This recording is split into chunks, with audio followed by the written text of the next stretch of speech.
Hello everyone, my name is Josh and welcome to WHIMS, and today I'm going to give you my review for the 1995 novel Wicked by Gregory Maguire. Now this particular novel was originally conceived by Gregory Maguire while he was staying in the UK in the early 90s, and he wanted to basically think up material for his next book. But before all of that, he was essentially a children's author, and he wanted to basically do his first ever more, adult story. So he got together with a friend of his, and both him and his friend were talking about what makes someone well and truly evil. Is evil there inside someone from the day they're born, or is it something that is grown and nurtured and fed and manifests itself over time? So, throughout many years, Gregory Maguire, throughout the decade of the 90s, he was essentially going back and forth between this idea and something else. And he constantly went back to the idea of what makes someone well and truly evil. And the real thing that really got him back into full swing during this time was the case of James Bulger, who was a 3-year-old boy who was horrifically stabbed to death by two 8 to 10-year-olds. And at the time, people were quite shocked that these two boys of around 8 or 10 would do something so horrible to this, very young child. And again, the question came up of what makes this sort of thing happen. Is it sort of inbred in a child from a very early age, or is it built up over time? And this is a question which has actually kind of given lots of people all these different ideas, all these different interpretations. And it's a very good thing to kind of keep open, because lots of people can have different ideas of how it can be one thing and not the other, and vice versa. But Gregory Maguire really was interested in this idea. So when he actually was sitting down to watch The Wizard of Oz during one of its holiday broadcasts, he actually had what he likes to call one of the greatest epiphanies of his entire life, when he saw Margaret Hamilton's version of the Wicked Witch of the West in the 1938 Wizard of Oz film, and she says the words, "I'll get you next time, my pretty, and your little dog too." And that's when he sort of realised that, okay, I want to tell Margaret Hamilton's Wicked Witch of the West origin story. And from there, we get a very successful novel called Wicked, The Life and Times of the Wicked Witch of the West. And it basically tells Elphaba's origin story all the way from when she's born to when she becomes a student at Shiz University. And she kind of is born to a minister father and a mother named Melina, who is from very wealthy stock, but she is kind of disowned by her family for marrying a minister. So while this minister guy by the name of Frex is going out and preaching the word of a nameless god, she essentially is just the very bored housewife who has to cook, clean, and keep up the cottage.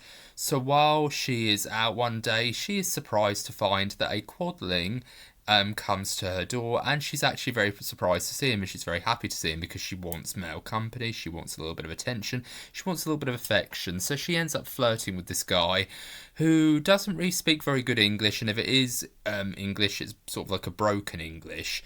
So she's kind of very enlightening, but all the time she's being very flirtatious, like she's adjusting herself whenever she sits in her chair, and she is very kind of happy and very excited to sort of be in the company of someone so handsome. And then she ends up having sex with him. And then as time goes on, she begins to have sex with more and more men until eventually she falls pregnant. And it's actually kind of interesting because while she is while she is bored at home and while she's been having loads of sex, she's been given this remedy by a local pharmacist, which is sort of like a green substance that she keeps drinking throughout the course of her pregnancy. And this leads to her baby being having a skin colour of green, and this is how it basically all kicks off. And when Melina gives birth to her baby, she calls her Elphaba, and Elphaba seems like a very normal child at first, until she starts to demonstrate that she has very sharp teeth, so that when the nurses are actually trying to nurse Elphaba, she accidentally bites off one of their fingers and it falls right between her legs. And there's actually this very funny sequence where one of the nurses actually mistakes the severed finger for a penis at one point and thinks that, oh yes, this is a boy, or this baby's slightly androgynous or something like that, and it is actually really funny. But yeah, I really do like this opening, but at the same time it is really shocking. So if you are planning on, if you loved the musical and you loved the film that's just come out, and you want to, bond with your child and have a little bit of a reading time, don't pick up Wicked, The Life and Times of the Wicked Witch of the West, because this book is so full of adult content that practically, if this wasn't made into a musical and it was made straight away into a film adaptation, chances are this film would end up becoming one of the films that the cinema snob, aka Brad Jones, would cover on his channel. Like, there's so many things here that makes me think, oh yeah, this is a cinema snob movie. If this was made into a movie without the musical stuff, it probably would have just been, a cinema snob style film where it's like, very pornographic, very gruesome and grotesque. And it's all kind of very absurd and insane. And not only that, but it goes very soap opera-y in certain instances. Like, there's a lot of affairs, there's a lot of adultery going on. I haven't even scratched the surface of what happens with Elphaba's mother and father, because not only does the Quadling actually have sex with Melina, Elphaba's mother, but during the night when Frex, her father, is actually, travelling and preaching the good word of the Lord, he ends up staying the night at a tavern where he encounters the Quadling, and then the two of them have sex. So it's kind of like, wow, there is so much adultery in this one scene that I actually think to myself, this could make up an entire series arc storyline for something like Coronation Street or EastEnders. Like, there's so much drama here that you could practically, hear the soap writers going, okay, this is where we're thinking ahead. And it's actually really kind of fun to watch and see it develop. But it is really dark, and it is really disturbing, and it is really, shocking in some cases. There are graphic sex scenes being depicted. There's actually a scene where when Glenda and Elphaba are at university, at Shiz University, they get invited to a club called the Philosophy Club. And you think to yourself, because they're at a university, you're thinking to yourself, oh, well, this is actually supposed to be kind of like a philosophy club. Like, it's called the Philosophy Club, so you're thinking to yourself, oh, it's a bunch of students, talking about the philosophy of the world. And it's something that all teenagers would inevitably join, because, of course, people love to talk about philosophy and things like that, and the nature of good and evil and other such things. But then when they go there, they find out that it's basically a sex show, where basically all these students are basically getting it off with each other behind the scenes, behind bookcases, in front of bookcases, and sometimes, and all sorts of other crazy shit. So there's all sorts of things going on. But back to the plot. So while Elphaba is being grown up, she essentially has another baby called Nessa Rose, and she is in a wheelchair, and she is the pride and joy of Frex, the Bible bashing minister, and effectively he enrolls her, Nessa Rose, into Shiz University, and he actually encourages Elphaba to join Nessa Rose as her chaperone.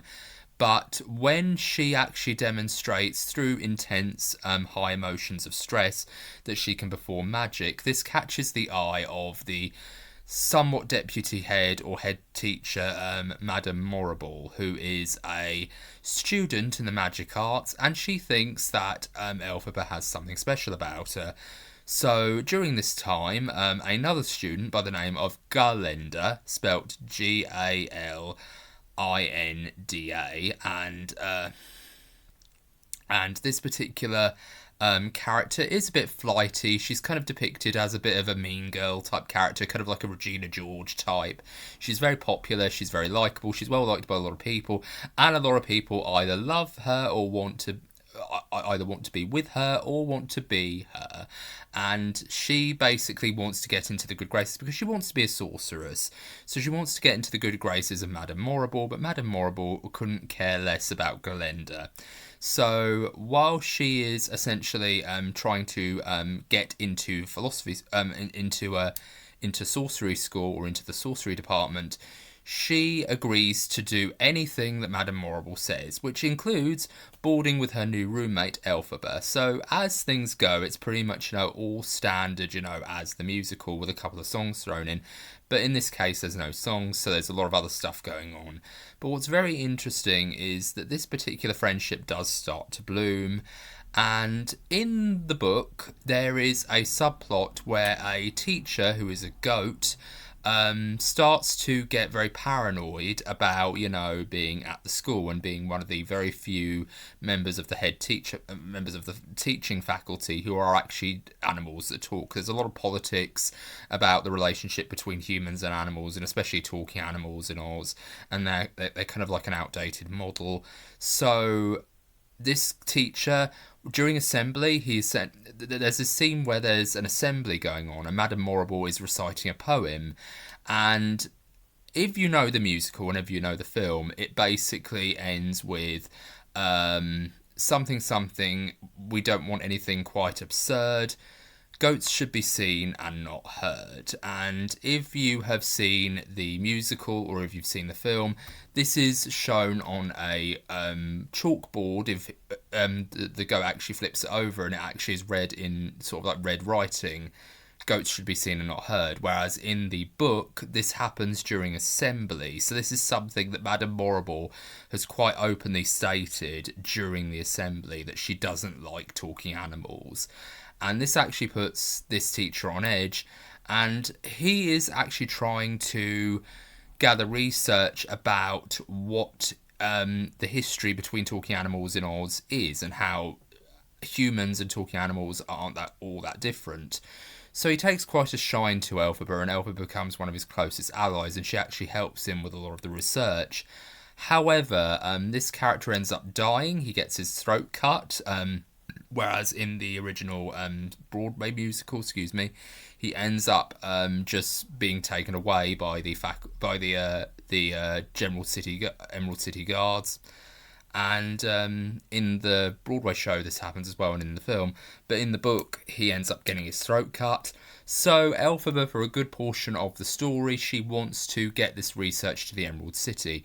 In fact, this is one of the reasons why she requests an audience with the wizard. It's not because she has potential as a sorceress, or maybe it could have been both. Maybe there was an ulterior motive. Maybe Madame Morrible knew that she was coming under good progress, so she basically said, okay, I'll take you in to see the wizard, and that's what happens. But what actually happens in this book is the wizard's kind of a bit of a bastard. The fact that one of the first things that he says to Elphaba is, when he's presenting the research of her teacher, he goes, I know that guy, he's a bit of a quack, and that's kind of, how he sees things. So he kind of is this really horrible piece of shit human being.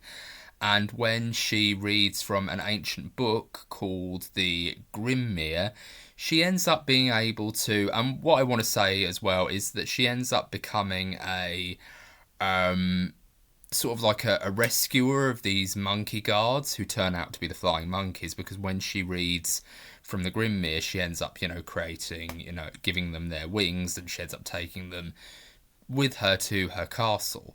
But that doesn't necessarily mean that she's good, though. What I really like about this book is, even though Elphaba is meant to be our hero, our heroine, we do find ourselves confronted by a lot of very dark scenes in this book. Like, there's a scene where she basically is conducting experiments on her flying monkeys, and she keeps trying to convince herself that she's doing a good thing. She's trying to help them evolve and develop and grow.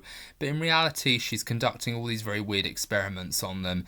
And I thought, no carer of animals should do this to animals to try to figure out who they are. So she does have a little bit of darkness in her, but not enough to really kind of feel that, oh yes, she's downright evil. She does do very questionable things, but it doesn't feel as though she's doing it maliciously. She feels like she's being branded with the line of she's evil.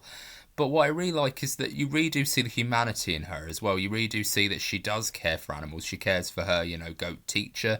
She cares for all these different, creatures and everything like that. She really does care, and she really does have an affinity for magic as well. So she's very powerful, and it really is quite sad to see that she's kind of been branded with this very horrific name of the Wicked Witch of the West. And there's so many other great things that happen in this book. Most of it is basically origin story stuff for the Wizard of Oz, including how the Cowardly Lion came to be, and how the Scarecrow came to be, and how the Tin Woodman came to be. And it's actually one of the side characters who's in one of Glinda's close circle of friends who actually becomes the Tin Woodsman. I actually really liked that reveal in the original Broadway musical, and I actually really do like a lot of this stuff. And also, the Cowardly Lion gets his own book in the Wicked series, so that's actually really exciting, and I really am glad to check out the rest of the series after listening to this audiobook. I actually got this through an audiobook, and I actually really enjoyed this book. This was a lot of fun. It gets crazier, but I don't want to spoil everything, because honestly, some people should read this book.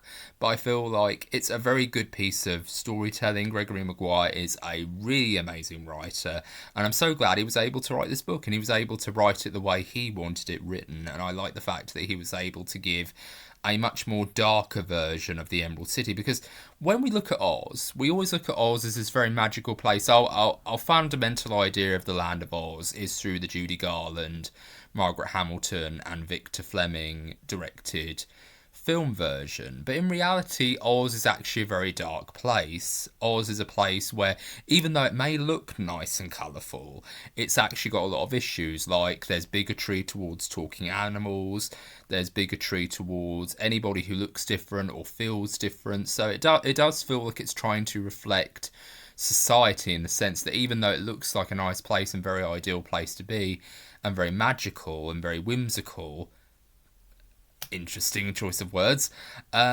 you do get this sense that it still is a dark place. That's kind of like the real world, though. Like, even though it may seem like a very nice place on the surface, there are things about the real world that are very sinister and very dark and very upsetting, and that there are a lot of very upsetting things that come to light. So I feel like this book is a very interesting coming-of-age story for fans of the original Wizard of Oz. I feel like if you've read the original Wizard of Oz books by L. Frank Baum, or you've seen the Judy Garland film, which I'm sure most people have, or they've seen Return to Oz, or any other version of the story, you will most certainly enjoy reading Wicked, because it does feel like a much more coming-of-age version of this story.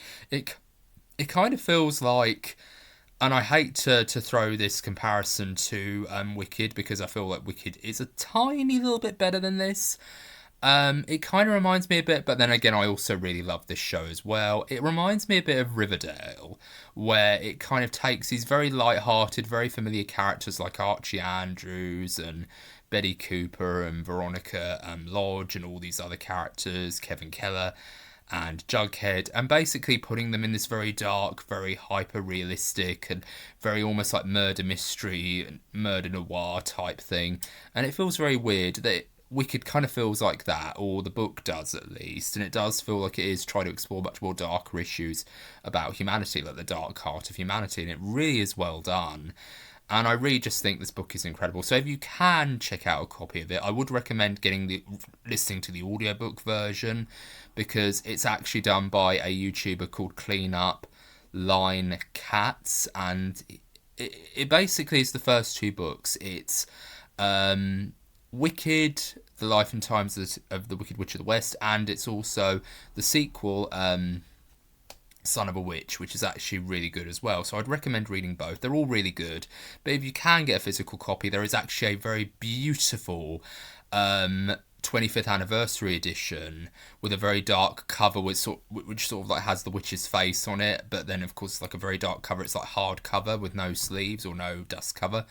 And that goes for about £25 in Waterstones. So if you can really save your pocket money and you can go and get a copy of that book, please go and get it in your local Waterstones, because it's really fabulous to get an actual copy of this book. But if you can, check out the audiobook done by Clean Up Line Cats.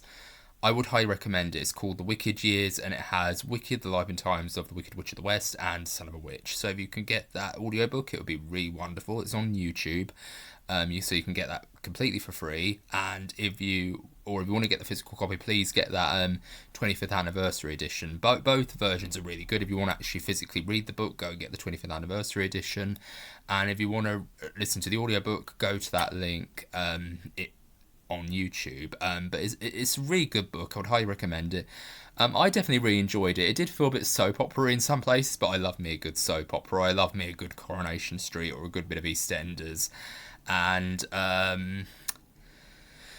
really just loved this book, and I would highly recommend people read it. So yeah, that's my review for that sounds very weird. But yeah, that's my review for Wicked, The Life and Times of the Wicked Witch of the West by Gregory Maguire. And let me know what you thought of the original book of Wicked. Did you read it? Do you want to read it now after watching the film version or being a fan of the original Broadway play? Let me know what your thoughts are in the comments. And if you like this video, please be sure to give it a thumbs up. And if you want to subscribe for more videos, please be sure to click subscribe. And I will give you more content very soon. Also, I want to quickly mention my thoughts on the film version. Despite the drama, the behind-the-scenes drama involving this film, I actually really loved it.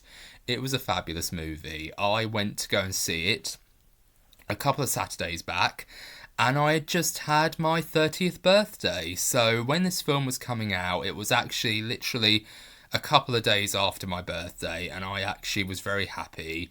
And my friend Bradley, my best friend Bradley, who I enjoy seeing many a good film with on the big screen, he actually invited me along to go and see it, and I had a really good time. And what I will say, when I first got into the Omniplex, because the Omniplex is a place in Sutton that doesn't seem all that busy on weekdays or on weekends even some days, but when it's a big release, especially like Wicked or like last weekend with Moana 2 when I went to go and see that, the theatre was absolutely packed. Like, there were so many families there, so many grandparents with their grandchildren going to go and see this, or aunts and uncles going to go see this with their kids or whatever.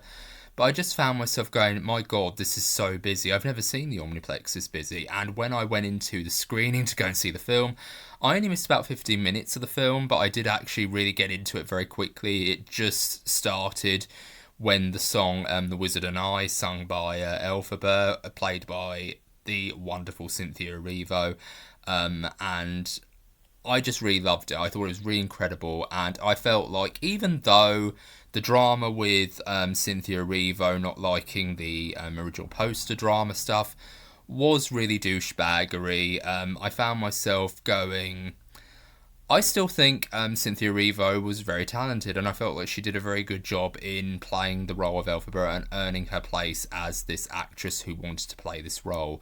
But I just felt like in future, Cynthia Erivo, don't act like a diva whenever something happens to a poster that you're for a movie that you're involved in, because it doesn't look very good on you when you're trying to promote a movie.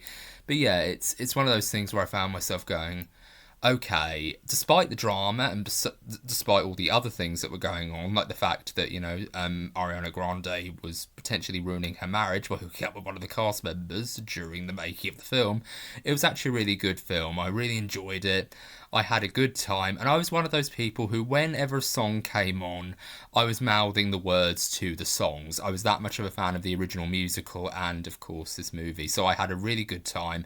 It was the best birthday gift I could have ever gotten from a friend. Honestly, Bradley, thank you so much for inviting me to go and see Wicked. That was the best birthday present I've ever gotten in a long time. So it really was wonderful. So I hope you're all doing very well. That's my review for Wicked, The Life and Times of the Wicked Witch of the West by Gregory Maguire, and I hope you're all having a very good day. Take care, bye bye for now.